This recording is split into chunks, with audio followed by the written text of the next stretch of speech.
therapy kanina.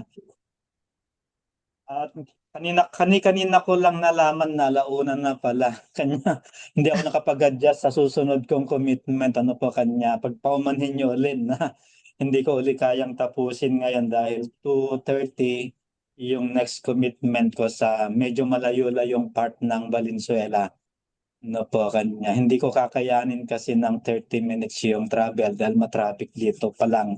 Pag-ikot pa lang dito sa monumento ay matatraffic na po ako.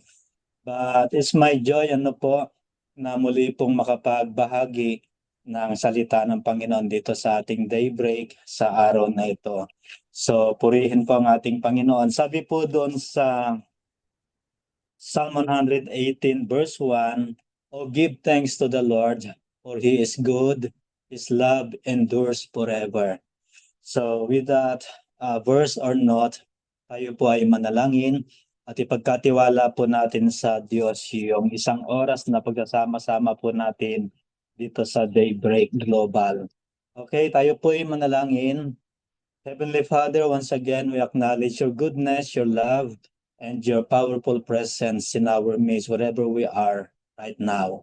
Thank you so much, O Lord God, for this wonderful opportunity that we gathered, Lord, to honor you and to bless your name. And we ask once again the powerful presence of the Holy Spirit to be manifested in every part, every aspect of our prayer gathering today. Use your servant, O Lord God, to proclaim your message with power that will penetrate the heart of your people. Thank you so much because you are our awesome God. Thank you because you are also our very personal Father who is more than willing to listen and to answer our prayer. We claim your victory for our gathering today, O Lord God. Enable us to see your glory, to listen to your still small voice through the message, O Lord God, and give us the excitement, Lord, to do the things that you want us to do.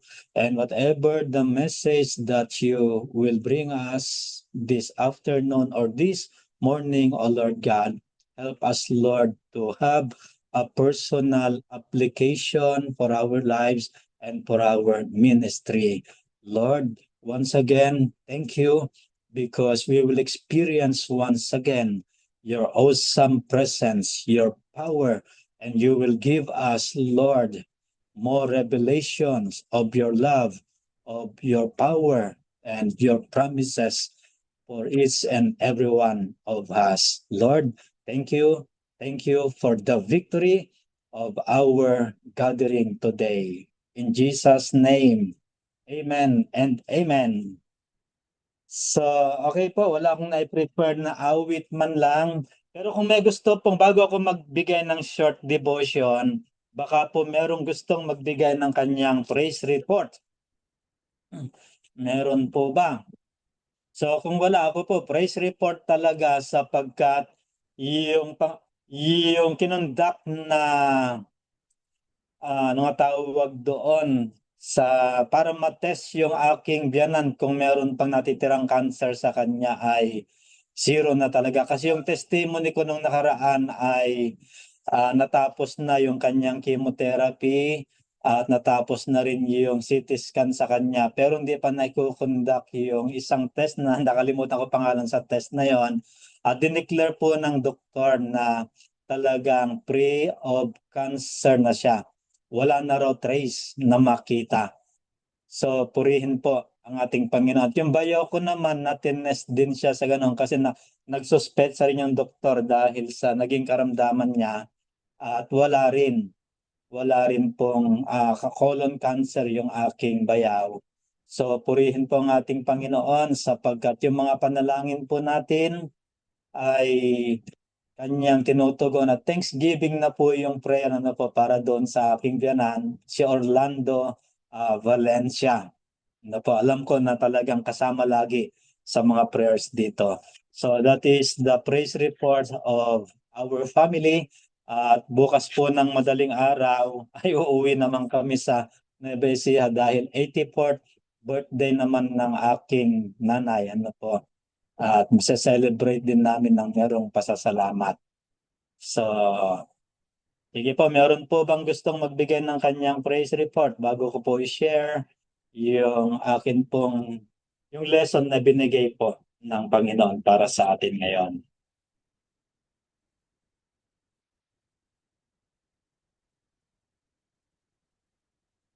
Sige po, baka walang nakaredy sa sobrang dami po ng mga praise report, ano po. So I just want to share my screen, ano po, lesson on the screen.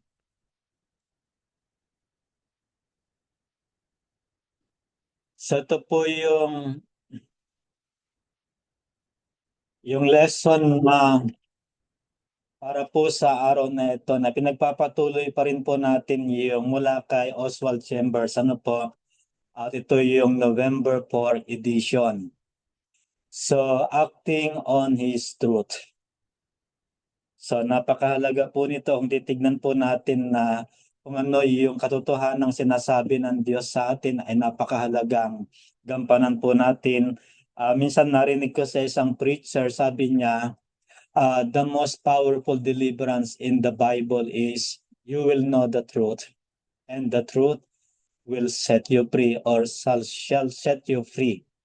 I think sa John chapter 8 verse 32 po yon. And I agree with him sapagkat yun po yung tunay na deliverance at nakapagpapalaya yung pagsunod dun sa katotohanan ng Diyos at sa kanyang salita.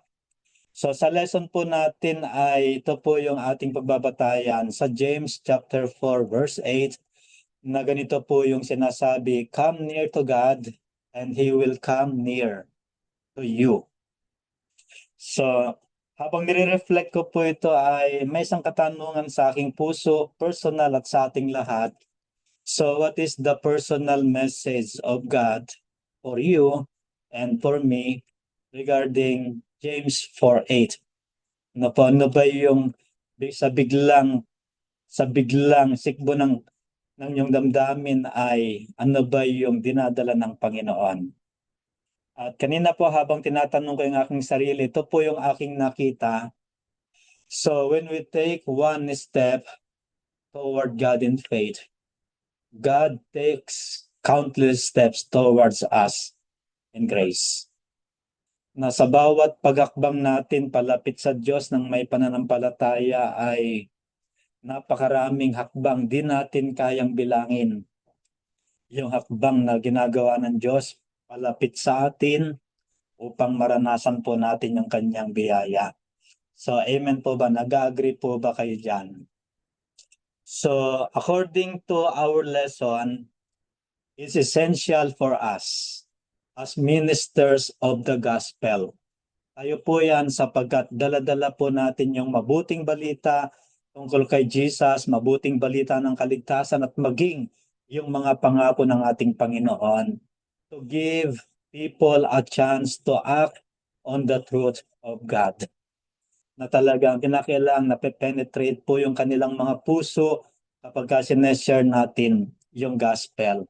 We might wish we could act for them.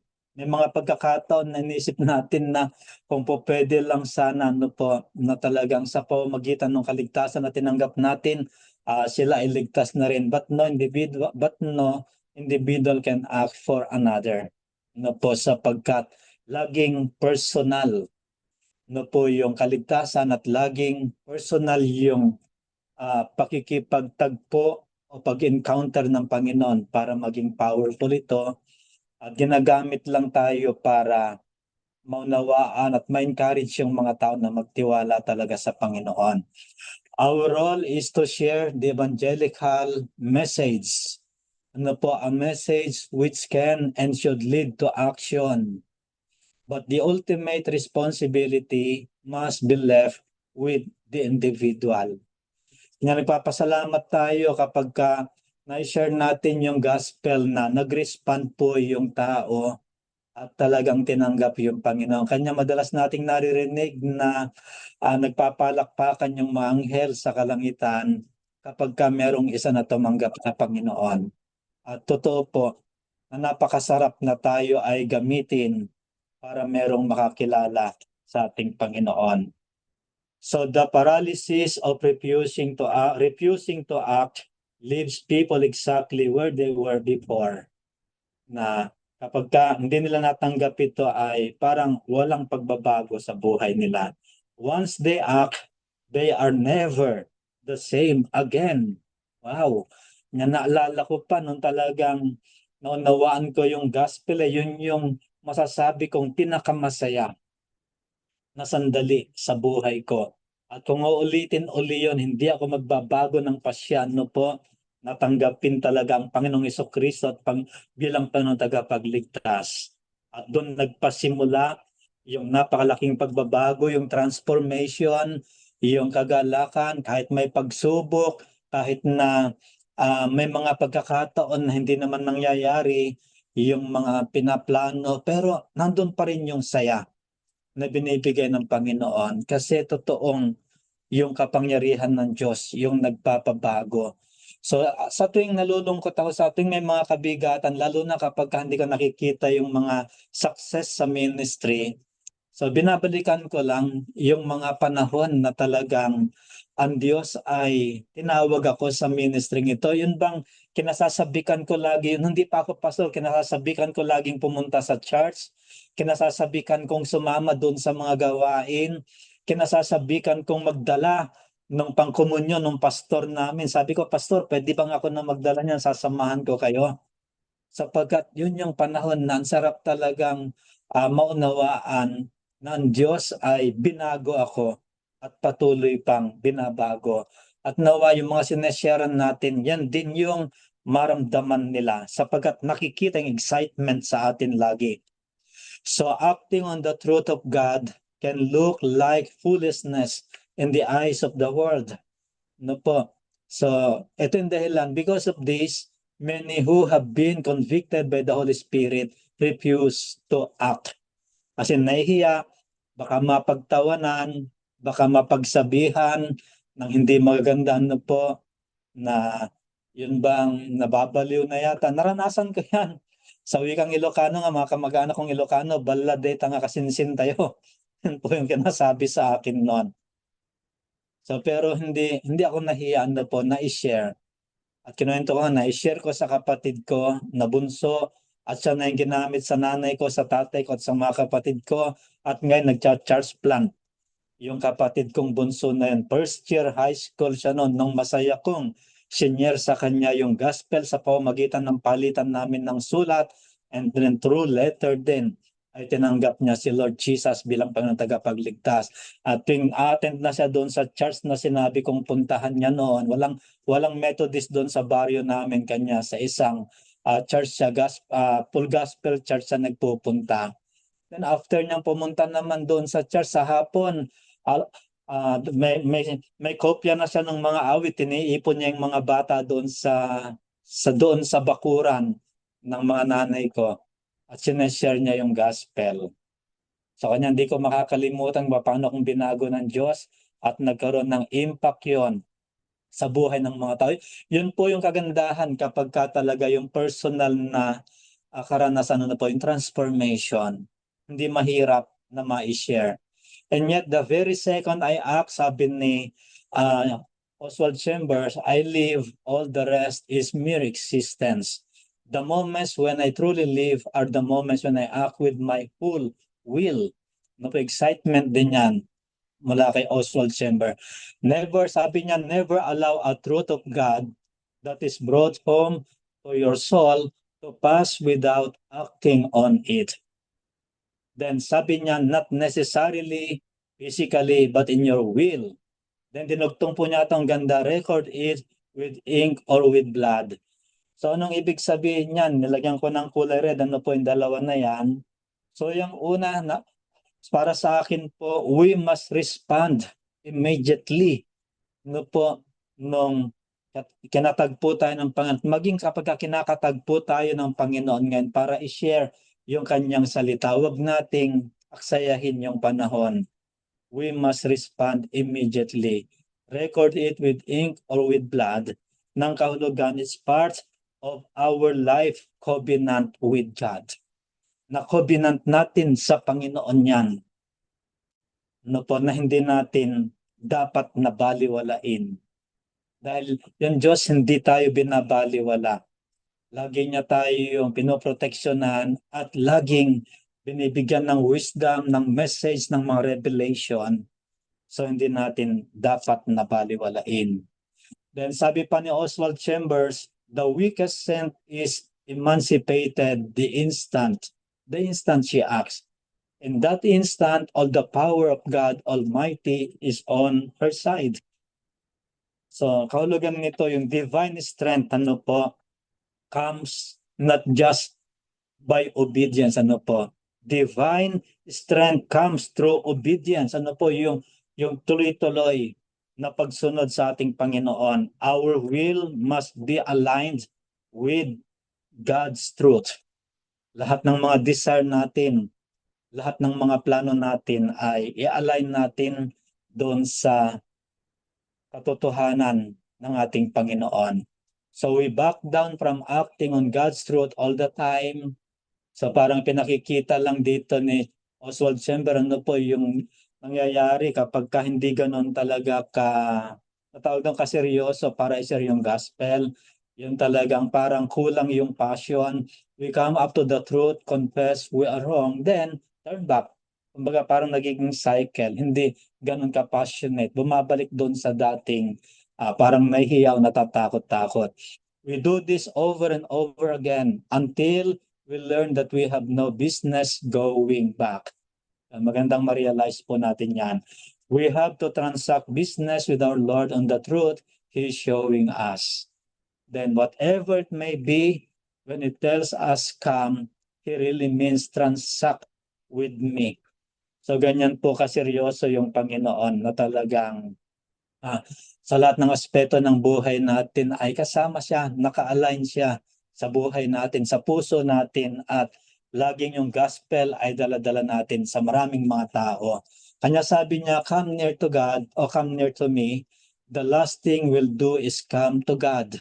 But all who do come know that the instant they come, the supernatural life of God invades them.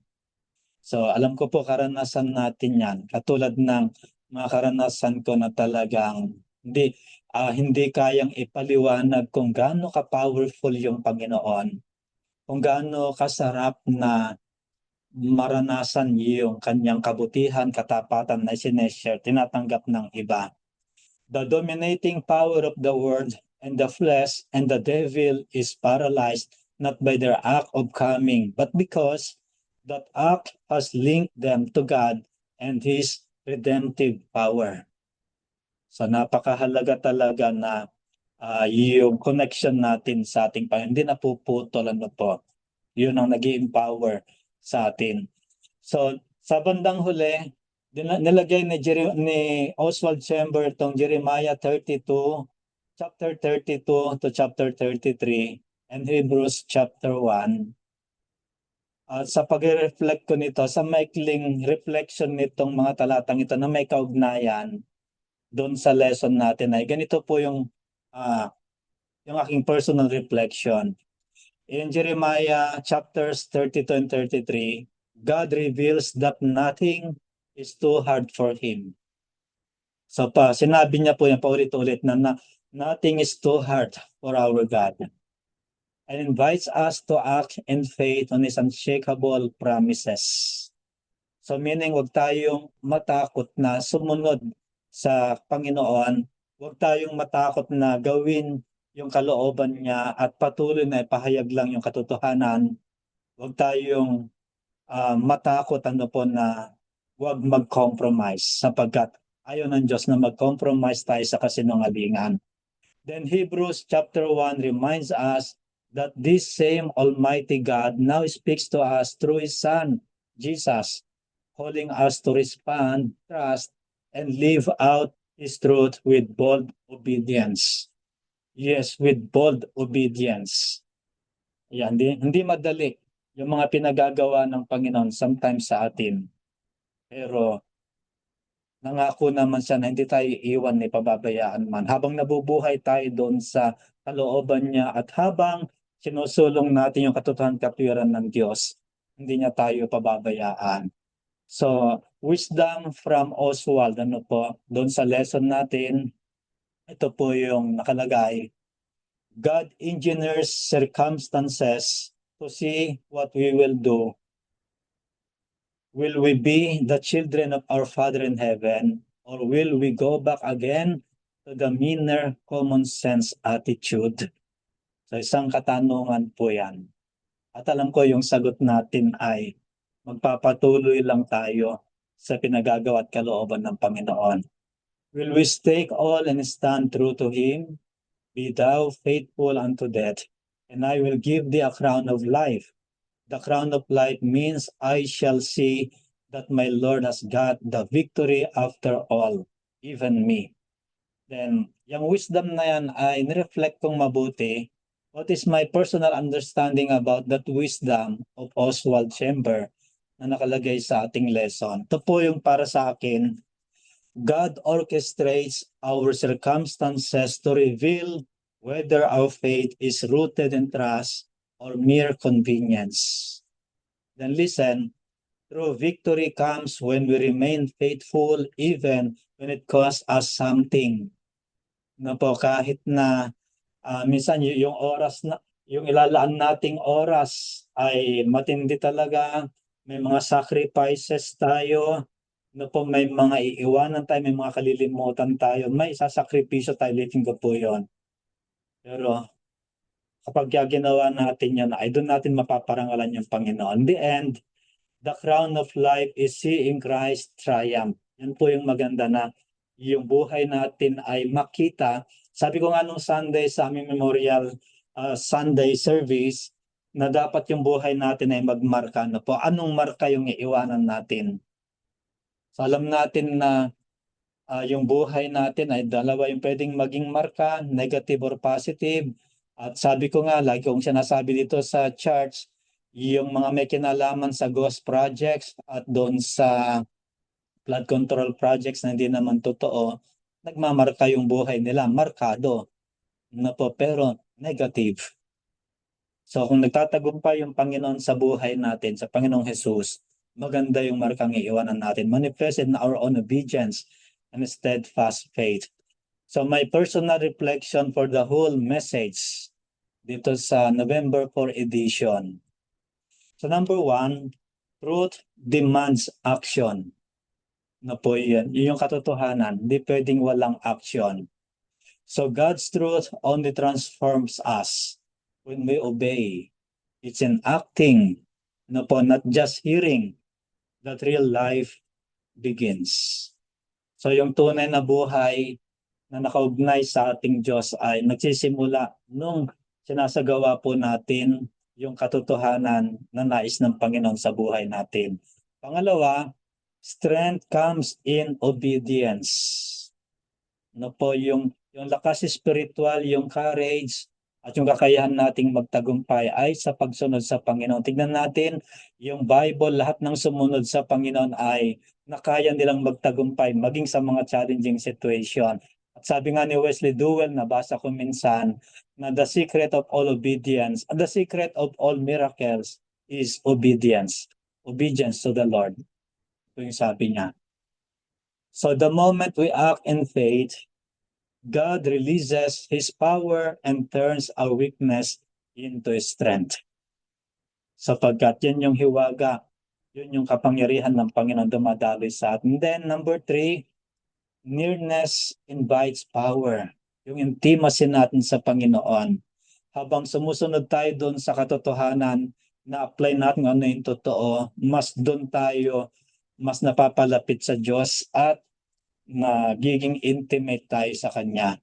When we draw near to God, His supernatural life flows through us, silencing the grip of the world and sin. Sabi ko nga sa pasimula kanina, kapag humakbang tayo ng isa ng may pananampalataya palapit sa Diyos, hindi natin kayang bilangin yung paghakbang ng Panginoon palapit sa atin upang ibuhos yung Kanyang biyaya. So acting on God's truth may look foolish to the world, no po, but it's the pathway to life, freedom, and divine strength. Kanya po, na-challenge ko po ang aking sarili, ano po, tayong lahat ngayon, choose to obey God every day. There's no other option, and choose to obey the will of God every day. So, God bless po sa bawat isa. Amen. Amen. Praise God. Wow. Thank you, Pastor Robert, for bringing that powerful message of God to us. I believe bawat po isa sa atin ay tunay na nabiyayaan po nitong mga napaka-biyayang spiritual na pagkain, mensahe ng ating Panginoon sa atin. So, sige po, bago po tayo magpatuloy sa ating prayers, nabanggit po ni Pastor Robert kanina na maaari po siyang mag-leave anytime now. So, mga kapatid, may I invite everybody to i-bless na po natin si Pastor Yes, Robert. salamat po. Yes po, ipanalangin po natin si Pastor Pasensya na, hindi ko Robert. na-adjust kasi yung commitment ko dahil ngayon ko lang nalaman na 1 na pala ulit.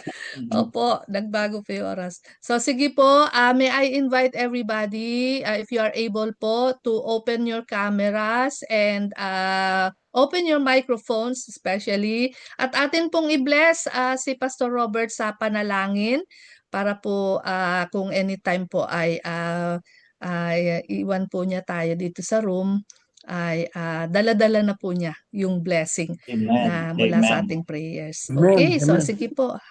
Tayo pong lahat mga kapatid. Thank you, Lord Hallelujah. God. Yes, Lord, We Father lift up God. our Pastor Robert, Maraming O Lord. salamat sa Lord, buhay ni Give us Pastor more dinadalangin po Robert. namin blessings, ngayon. Thank you, through Panginoon, him, O na Lord. muli ay ginamit Thank niyo po you. siya Bless sa him, O Lord. amin dito po sa Pagpalain DOA niyo, Give him Panginoon, Global ang more kanyang upang buhay. maging mensahero niyo, Gusto mo, Panginoon. Panginoon, guide him, Lord, mga pagpalain niyo ang tayo. kanyang buhay. Dalangin namin ang I-bless Diyos, niyo, no, O God, Panginoon, Lord, all the works of ang His patuloy hand. ng We proteksyon mo, declare, Panginoon, sa biyahe Panginoon, niya. your Amen. Sa favors bawat upon takbo ng favors sa lugar kanyang na buhay, sa kanyang bukas, ministry, eskwela, sa mga family, speak, sa Lord God, for yung community, Panginoon speak, Lord, Lord na God, for your blessing. inaabot po niya, Speak, Amen. Panginoon niyo, Amen. sa pamamagitan niya. And in Lord, Jesus' we also bless declare na good blessing health always, your sa kanya. protection, In Panginoon, Jesus' name, sa Lord kanila God, pong speak, pagta-travel ni Sister Mirna, Jesus' name. and all your divine provisions, O God, sa kanilang buhay. Thank you, Lord, for his life. We continue, Panginoon, to declare, Panginoon, yung wisdom anointing, O God, na ipagkaloob niyo po sa kanya. Kanyang patuloy na pagsunod sa inyo, Lord, Father. in truth, in your righteousness, and in your holiness, O God. Salamat And in thank you, Jesus' Lord. name. Amen and amen. Wow, amen. I receive in Jesus' name. Amen. Okay, thank you Pastor po. Robert.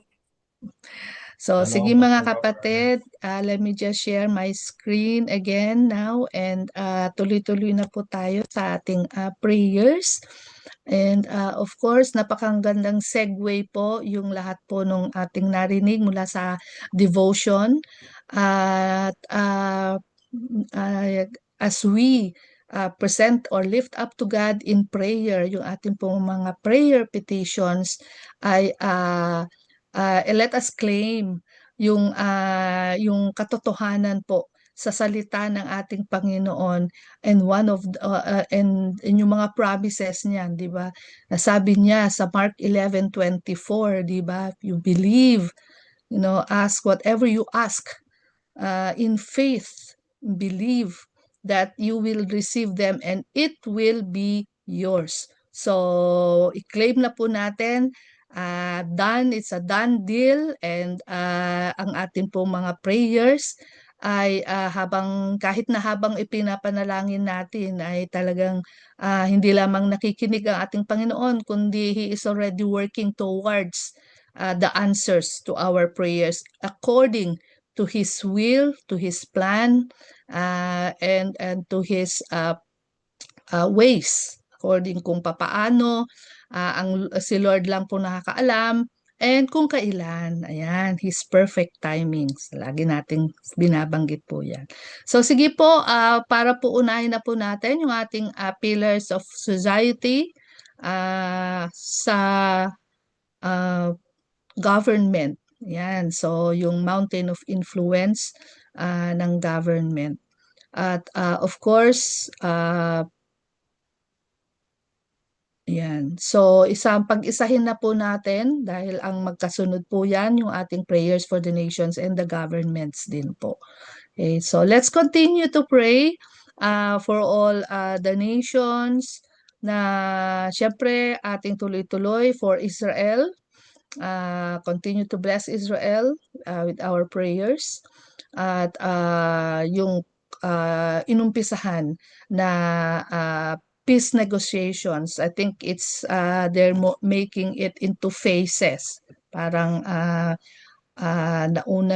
inuna yung release ng mga hostages, and then meron pong mga iba't ibang phases or kung paano nila i-implement yung peaceful negotiations sa kanilang napag-usapan. So, with the Hamas group and all the other nations surrounding Israel at yung mga allied countries po na nag-i-intercede and na tumutulong din towards for peace to take place sa lugar na ito. So, and also let's continue to pray for Ukraine and Russia, the same thing, yung peace negotiations din na ginagawa doon. Let us continue to pray for our country, the Philippines. Siyempre, tuloy-tuloy po yan na nakikita po natin naman yung mga nangyayari sa atin pong bansa. And of course, we join hundreds and thousands of people who are praying and interceding on behalf of our country na lahat po ng mga issues na patuloy na pinag-uusapan ay magkaroon na po ng kasagutan, ng resolution, and that justice will be served, that fairness will be manifested, will be evident. And of course, yun pong kalagayan ng buhay ng ating ng mga mamamayan, mga kababayan natin ay maayos at magpatuloy na rin sa pag-unlad. Yan. At of course, let us declare the Philippines is for the Lord, at ang pagmamahal ng ating Panginoon sa ating bansa ay hindi po nababawasan, kundi kaya i-declare natin ang ating mga kababayan ay magpatuloy na lumapit. Yan. Sabi nga dun sa verse, di ba, draw near to me and I will draw near to you. So yun po yung i-declare natin. Okay, sige po, Pastor Rory. Go ahead po. Salamat po. Patuloy po din po nating ilapit ang mga kababayan natin pong sa Biskaya dahil po sila po ay mas naapektuhan po ngayon ng bagyo. Kagabi po nag-chat po sa grupo po namin sa grupo po namin ng school si Pastor Jeneline. Sila po ay nasa Singapore, ang Cebu po ngayon ay lubog po sa baha. Halos patuloy po natin silang isama po sa panalangin ang ating pong mga kababayan, mga kapatid at mga kapananampalataya kay Kristo Jesus. Talaga pong nakakapanglumo yung nangyari ho doon sa Cebu. At patuloy po natin isama sila sa ating pong panalangin. Marami pong salamat. Amen. Thank you po, Pastor Rory. So, yun po mga kapatid, yung lahat ng mga apektado ng natural calamities, sunod-sunod po pagkatapos ng earthquake, ngayon naman may mga bagyo na ulit na naman tuloy-tuloy. And so, of course, alam natin that God is our only hope. And with Him, nothing is impossible. Diba? Lagi natin, yun ang atin pong paniniwala. That's the truth.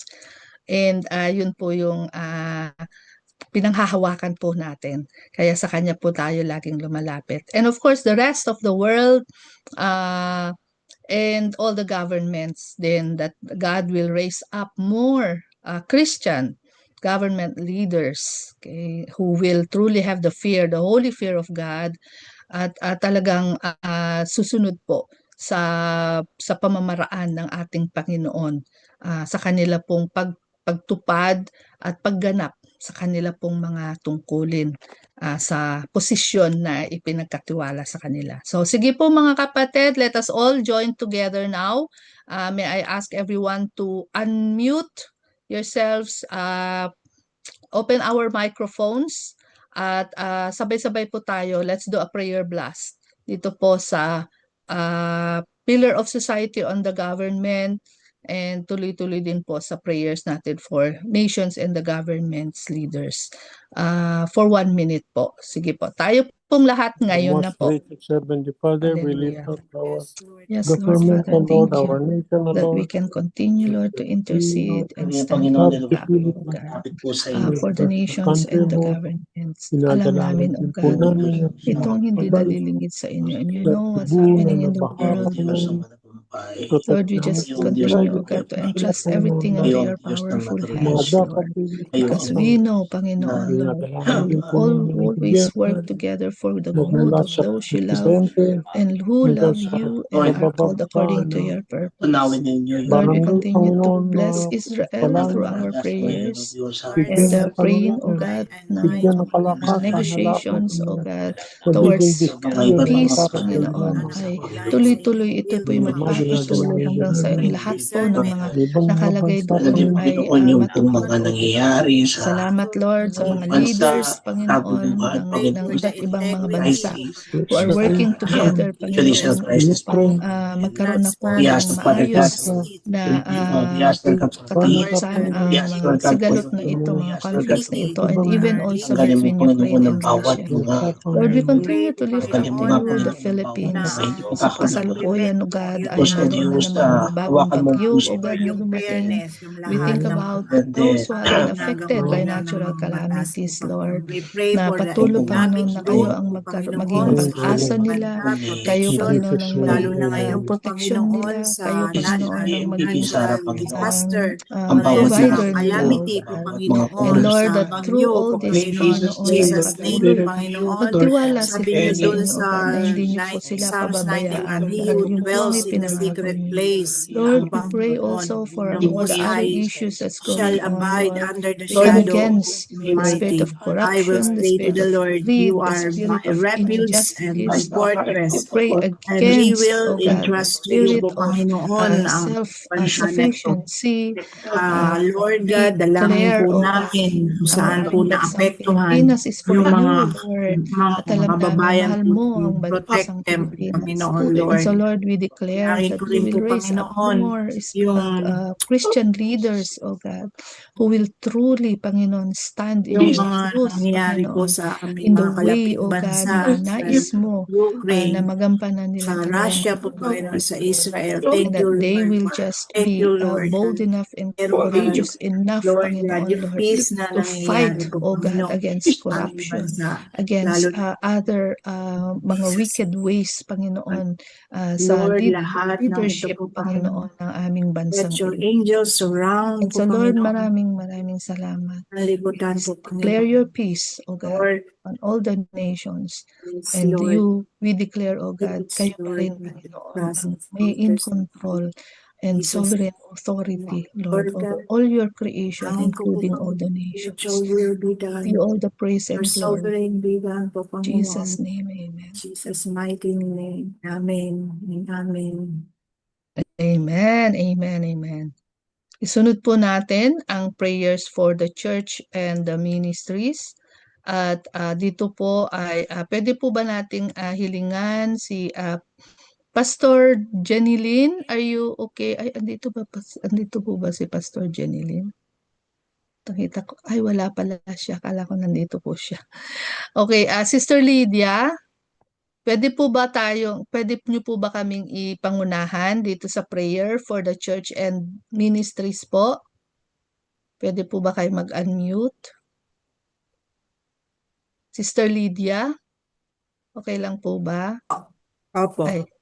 Ayun. So we will pray in silence and agree with you as you pray po. So for the church and the ministries. Ngayon na po, sis. Thank you po.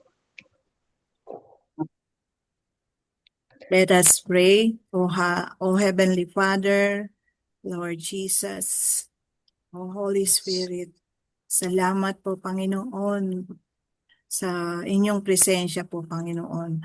Dalangin ko, Lord God, ng aming mga workers, ng aming mga leaders po, Panginoon, saan nakatalaga po, Panginoon, sa iba't ibang body of Christ po, Panginoon. At dalangin ko po, Panginoon, na ang inyong powerful na po, Panginoon, na inyong presensya sa bawat isa po, Panginoon. I-uplift niyo po, Panginoon, ang bawat pananampalataya po, Panginoon, ang guidance ng bawat isa po, Panginoon, lalo na po sa mga manggagawa namin po, Panginoon.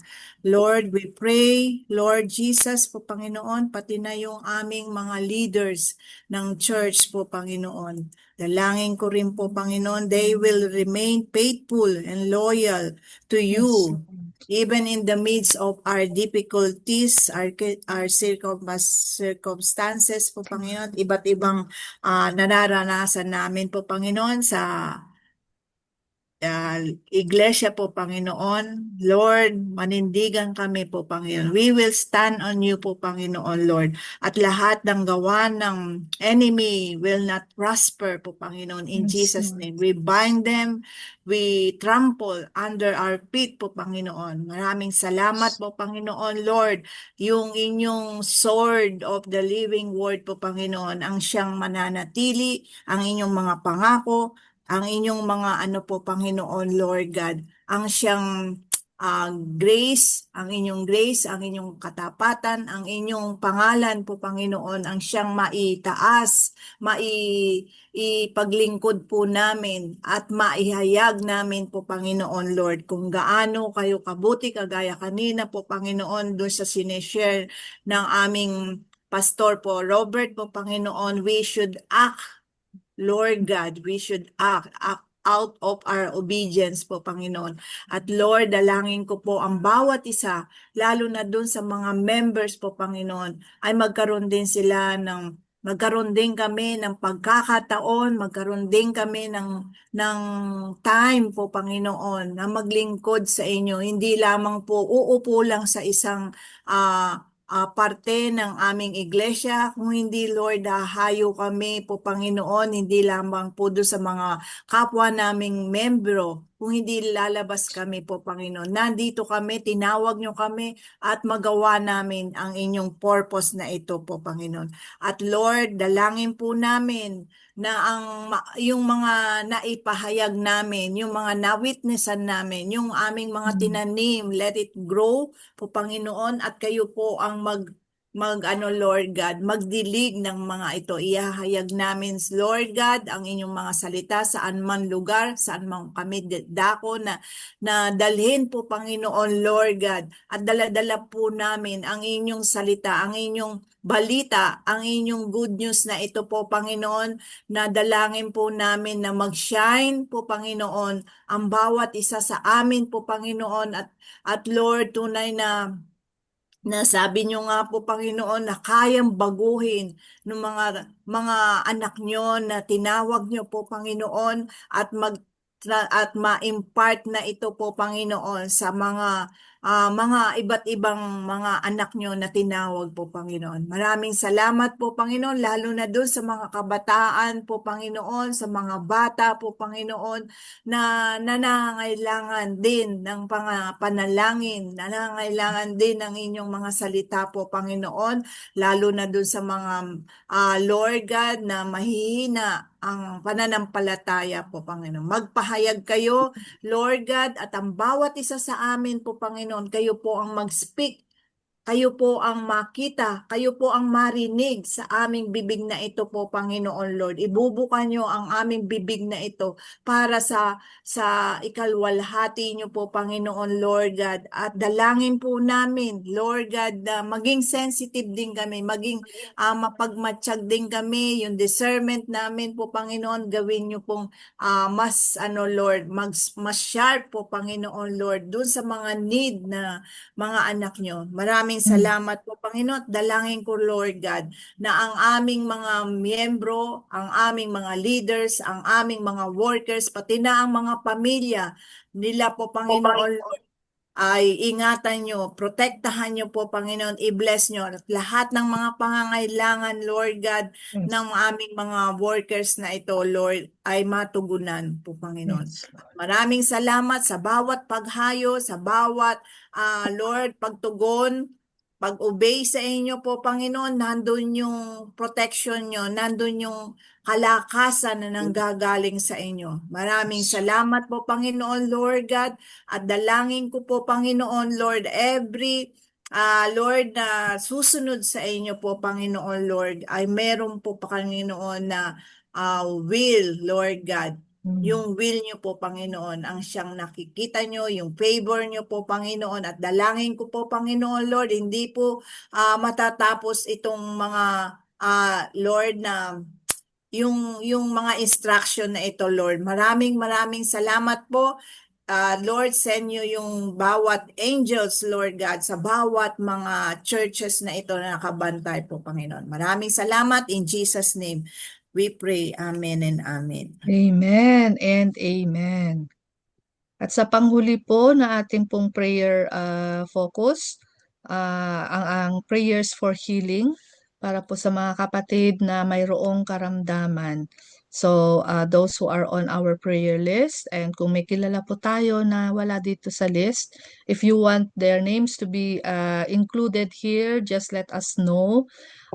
O kung hindi man po ay banggitin na po natin din po ang kanilang mga pangalan sa atin pong prayers.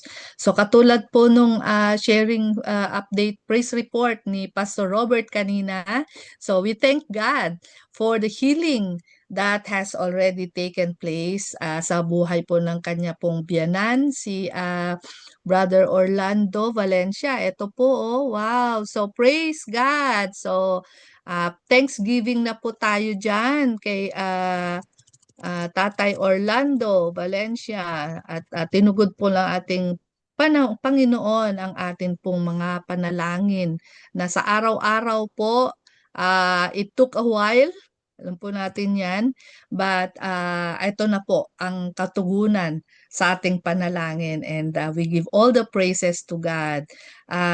Siyempre, tuloy-tuloy po yung prayers natin para kay Ninang Olive, yung result po ng kanyang PET scan, i-declare na po natin that it will be normal results when it comes out, at that healing also has already taken place sa atin pong Ninang Olive. Yan. And all the rest, Pastor Nicao at saka si Pastor Paul and the others po, tuloy-tuloy po ang ating prayers para sa kanila. And we believe again that in God's own perfect way and perfect will, at kung kailan po niya, I believe He is already working in the life of His people. So tuloy-tuloy lang po tayo sa ating pag-i-intercede on their behalf. And isama din po natin sa prayer si Sister Babes, na kaya hindi po siya naka-join today. She is still yung pong kanyang grieving for the loss of her dogs. Ay i-declare po natin yung comfort and peace ng ating Panginoon upon her, and also for healing po dahil medyo it's taking its toll din po sa kanya pong physical health. Okay, so i-declare po natin that yung healing ng ating Panginoon mag-manifest po sa kanyang buhay, lalo na in such a time as this. Okay, so sige po mga kapatid, let us all join together and let's do a prayer blast. Para po we believe there is power in corporate prayer as well. Kaya let our voices be heard. Open our microphones at magkaisa pa po tayo sa pagdedeklara at panalangin para sa mga may karamdaman. So, for 1 minute po, ngayon na po. Hallelujah. Yes, Lord. Thank you. For those whom you have already healed, O God, sa buhay ni Tatay Orlando Valencia at sa kapatid ni Pastor Robert, Panginoon, na sinare niya na po na praise report kanina. Lord, we give you all the praise for the healing that our brothers and sisters have already received from you. Thank you, Lord, for the answers to our prayers. Lord, we continue to pray those who are still needing healing. We lift up to you si Ninang Olive na tuloy-tuloy na po full and complete healing upon her.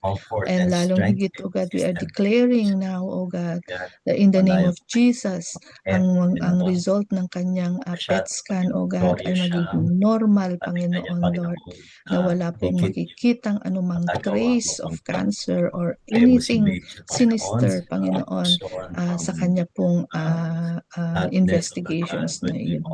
And also for the others, we continue to pray for Pastor Nicao, for Pastor Paul, and for all the others po. We also pray for Sister Babes, Panginoon. Lord, declaring your comfort, your peace upon her, Panginoon. She's in a grieving season, Panginoon, for the loss of her loved pets, O God. Patuloy, Panginoon, na kalakasan, Lord, ang ipagkaloob niyo po sa kanya. Continuous faith, Panginoon, that just as how you did it before, you'll do it again, Panginoon, that she will be able, Panginoon, to come back and be recovered, Panginoon, by your grace, O God. Salamat, Panginoon. We give you praise and glory. In Jesus' name we pray. Amen and amen. And so, Lord, as we close this portion of prayers, we already give you praise, Panginoon. We can thank you in advance because we know, O God, that in your own perfect will, way, and time, Panginoon, ay matatanggap na, O God, ng aming mga kapatid ang healing na nagmumula sa inyo. And for those who have already received them, Lord, we thank you. We give you all the praise, our Jehovah Rapha. And so, Lord, overall, thank you for this prayer time. We believe, oh God, that all the prayers that have been uttered here ay umabot na po sa inyong trono ng biyaya, Panginoon, and you're already working towards answering them, oh God, in accordance to your will. As we have prayed them in faith, in the powerful name of Jesus, and that we claim your promise, Panginoon Lord, na whatever we ask in your name, we are able to receive them, Lord, and it will be ours. So andun po yung faith namin, katulad po ng sharing kanina sa devotion, Lord. We will walk the talk. We will put our faith in action, oh God. And that is what we are doing now, oh God, that as we prayed, Panginoon, in faith, Panginoon, Lord, the answers are already on their way. In Jesus' name, amen and amen. Amen. Amen. Okay, so bago po tayo mag-closing Thanksgiving prayer, and hilingan na po natin si Pastor Dave for the Thanksgiving prayer and the benediction na din po. Meron po ba tayong birthday celebrants? The 4th day of November. Any one or wedding anniversary, so we can pray for you po? Mukhang wala. Ayan, okay. And i-welcome po natin ulit. Welcome back po kay Sister Leah. Ayan, kapatid ni Pastor Dave and Sister Josie. Ayan, welcome back po. We know you have joined us before. So, praise be to God that you're able to join us po again today. Thank you po. Sige po, Pastor Dave. Thank you. We give you thanks, Sir God, for another opportunity that we can gather together in prayer, and for helping us to choose to be part of this worthy ministry. Yes. Lord, we come to you in gratitude, for we know that nothing is too hard for you when it comes to answers to our request and prayer. Lord God, we continue to lift up your name, for your name deserves the highest praise, honor, and respect. Lord God, as we Lord. continue our day's work, service, and personal lives, grant us, O God, your blessing. The Yes. Lord bless you and keep you. The Lord make his face shine upon you and be gracious to you. The Lord lift up his countenance and give you peace, provision, protection, and providence now and forevermore. Amen. Amen. Amen, amen. Amen. Shalom, everyone. Okay, thank you Shalom, God bless po. everyone. everyone. So, sige po, while we are here on the gallery, paki-open na po yung mga cameras if you are able para po sa ating picture. And then we will have our very short announcement. Sige po. Yung mga pwedeng mag-open ng camera. Yan. Okay, are we ready? One. Oops. Yan. Okay, ready po. 1, 2, 3, smile. Yan. Thank Ay, you. wait Teacher lang po. Minute. Minsan pa. Umabol. Okay, ulit po. Sorry. Ready? 1, 2, 3, smile. Yun. Okay, so Okay. sharing the screen